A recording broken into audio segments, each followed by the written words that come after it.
Souvent les personnes me demandent si les animaux ont une âme. Et moi je dis, mais pourquoi ils n'auraient pas une âme?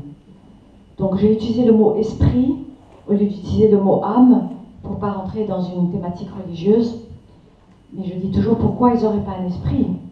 Si c'est des êtres qui sont conscients, et des êtres qui ont des pensées et des émotions, pourquoi est-ce qu'ils n'auraient pas un esprit? Et alors il faudrait d'abord accepter le fait que les animaux ont une conscience.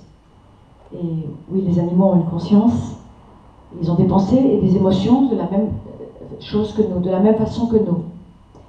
Mais ils ont aussi un esprit, ce qui veut dire qu'au moment de leur départ, ils vont dans d'autres dimensions. C'est pas fini pour eux. Pourquoi ça serait pas fini pour nous, pour ceux qui y croient, et ce serait fini pour eux? C'est la même chose. C'est des êtres sentients, sentient beings. Oui. Donc quand les personnes me posent la question, est-ce que les animaux ont une âme ou est-ce qu'ils ont un esprit, je suis toujours étonnée qu'on puisse se poser cette question, parce que pour moi c'est évident.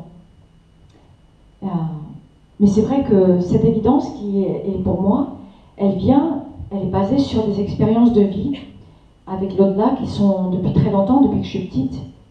Et je comprends aussi l'autre côté, puisque je viens d'un milieu médical et on ne croit pas en ces choses-là. Et donc il y avait mes expériences qui allaient à l'encontre du milieu où je viens, donc je comprends les deux côtés. Je comprends les deux côtés. Alors je vais juste vous parler là déjà, pour commencer, d'une connexion que j'ai faite avec un chien, c'était un bulldog. Et je vais utiliser le mot connexion pendant la conférence, au lieu d'utiliser le mot communication, pour établir la différence entre une communication et une connexion, c'est dans l'au-delà. Donc une communication avec un animal, c'est quand je parle avec un animal, je communique avec lui en étant vivant, par télépathie. Et une connexion, c'est quand je connecte mon esprit avec le sien de l'autre côté. Et donc c'est des capacités qu'on pourrait peut-être appeler médiumniques, sauf que je ne me considère pas du tout comme un médium, et que des fois il y a beaucoup de messages et des fois il n'y en a pas. D'accord? Alors une fois j'ai fait une connexion avec une chienne, qui était un bulldog, et sa gardienne, elle est venue me demander la connexion, et elle m'a demandé, est-ce que j'ai besoin de savoir si j'ai bien fait quand j'ai fait l'euthanasie? Et elle avait beaucoup de sensations de grande culpabilité. Elle n'était pas sûre que si elle avait bien fait ou pas bien fait. Et c'était quelques temps plus tard, et elle souffrait beaucoup de ne pas savoir si elle avait bien fait ou pas. Et cette chienne, elle avait un cancer assez agressif. Et donc quand j'ai fait la connexion avec elle, le premier message, c'était qu'elle avait des métastases partout, et qu'elle était en souffrance, et qu'elle ne pouvait pas rester plus longtemps. Et elle avait essayé de rester pour sa gardienne le plus possible. Donc elle avait tenu longtemps. Malgré la maladie, elle s'était accrochée, parce que sa gardienne n'était pas prête. Et souvent ils attendent. Ils attendent qu'on soit prêt pour partir, parce que eux, ils n'ont pas les mêmes notions du départ que nous. C'est pas pareil pour eux. Il n'y a pas toute cette peur, et cette anxiété, et ce non-savoir, et cet inconnu. Il n'y a pas tout ça. Et quand ils sont prêts à partir, ils sont prêts tout simplement, et ils acceptent, et ils partent. Ils partent en harmonie. Alors, qu'est-ce qui se passe maintenant? C'est que maintenant, il y a la médecine traditionnelle qui fait qu'ils peuvent rester plus longtemps, et il y a aussi le fait qu'ils partagent beaucoup notre vie, beaucoup plus qu'il y avait beaucoup d'années en arrière. Les animaux partagent notre vie. Et ils font partie de nous, ils font partie de notre vie. Ce qui fait que peut-être que quand ils sont très malades et que normalement ils devraient partir, ils partent pas parce que nous, on n'est pas prêts. Parce que nous, on a peur de la mort, et nous, on a peur de l'autre côté, de l'inconnu, et surtout, on a peur de perdre l'amour. On a peur de perdre l'amour, parce que c'est cet amour inconditionnel qui nous amène, et on ne sait pas comment on va vivre sans ça. Et c'est pour ça qu'ils attendent. Et quelquefois, ils attendent et ils sont très très malades, et ils peuvent être dévorés de tumeurs ou très malades et ils partent pas, sauf si on prend la décision de l'euthanasie. Je vais parler de l'euthanasie dans un petit moment. Alors cette chienne, quand j'ai fait la connexion avec elle, elle m'a dit, c'était le moment où j'étais prête. Et j'ai attendu que ma gardienne soit prête.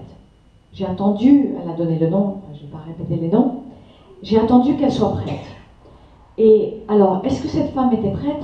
Non, elle n'était pas vraiment prête, émotionnellement, mais il y a un point où elle a finalement accepté. C'est que médicalement, elle a vu qu'elle était obligée d'accepter que son animal souffrait. Et donc, il y a eu un point d'acceptation et de résignation. Et donc, à ce moment-là, la chienne, elle a pu être prête aussi. Et donc, ils ont fait l'euthanasie. Et quand j'ai fait la connexion avec cette chienne, elle m'a montré des très très belles images. Et elle m'a montré un lieu, si je peux utiliser le mot lieu, parce que c'est pas vraiment un lieu, c'est plutôt comme une fréquence. Et je vois sous forme d'images. Et les images, il y a énormément de lumière, c'est très très très beau. Et c'est un peu comme si c'était, si vous imaginez un très beau jour de printemps sur notre Terre, ça serait comme un jour comme ça, multiplié par 100 000. Parce que c'est très très beau. Et quand on voit ces lieux-là, ça vibre. C'est-à-dire que tout ce qui ressemble à une géographie, c'est-à-dire ce qui ressemble à des arbres, ou de l'herbe, ou de l'eau, ça a une conscience. Et ça respire. Et ça vibre. Et toute cette géographie qui ressemble à ce qui ressemblerait ici, mais en multiplié par 100 000, cette conscience que ça a, ça respire aussi de l'amour. C'est très très difficile pour moi d'émettre ça en mots, parce que j'ai pas vraiment, les mots marchent pas. C'est des sensations que je perçois, mais il y a une sensation d'amour qui est très très très très forte et très envahissante, dans le bon sens, avec beaucoup de lumière. Et donc cette chienne, elle est là, et elle est heureuse. Elle est heureuse. Sa gardienne, elle est malheureuse. Sa gardienne, elle pleure parce qu'elle l'a perdue. Mais elle, sa chienne, elle est heureuse. Elle est heureuse, elle vibre, elle est dans ce lieu avec de l'amour et d'autres animaux.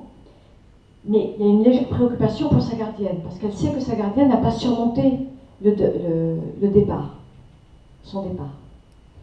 Et là, elle commence à me montrer des images, et elle me montre des images, je vois un homme qui est là et qui s'occupe d'elle de temps en temps. Et il est de taille moyenne, il a l'air svelte, donc c'est pas la même vision tout à fait qu'ici, mais c'est un peu plus vague, un peu plus éthéré, mais c'est quand même des visions. Et il a à la main un livre ouvert à la moitié. Et donc moi j'observe et je me dis, je sais aucune idée qu'est-ce que ça peut bien vouloir dire. Et après je vois un autre chien de couleur marron clair qui passe et avec lequel elle joue. Et elle a l'air heureuse. Et tout de suite elle vient vers moi et elle me transmet ces informations. Alors à ce moment-là, je communique donc avec la femme, avec la gardienne, et je lui dis, écoutez, j'ai vu cette chienne et elle avait l'air très heureuse et ils jouaient ensemble. Et je décris le chien. Je dis ses couleurs marron clair et je décris le type de poil et le type de race et qui ressemblait à un bulldog. Et elle me dit, oui, je sais qui c'est. Elle me dit, c'est le compagnon mâle, c'était son compagnon mâle à la chienne et avec qui elle a fait un bébé, un papi. Comment on dit papi en français? Un chiot. Avec qui elle a fait un chiot. Et donc, ce compagnon mâle est décédé avant sa chienne. Et donc elle est heureuse, la femme, parce qu'elle se dit, ils se sont retrouvés, ils sont là-bas. Et après, je lui parle de l'homme, et je dis, avec le livre ouvert, et je ne comprends pas qui c'est. Qui est cet homme avec ce livre ouvert? Alors, elle me dit, je pense que c'est mon mari qui est décédé. Il est décédé avant la chienne, je crois que c'était avant. Et je pense que c'est lui parce qu'il correspond à la description. Et je suis heureuse de savoir qu'il est là, avec elle, Donc ce qui impliquerait que les animaux, quand ils partent, ils retrouvent les êtres humains, et que quand il y a un lien d'amour qui est très fort, on retrouve nos animaux de l'autre côté.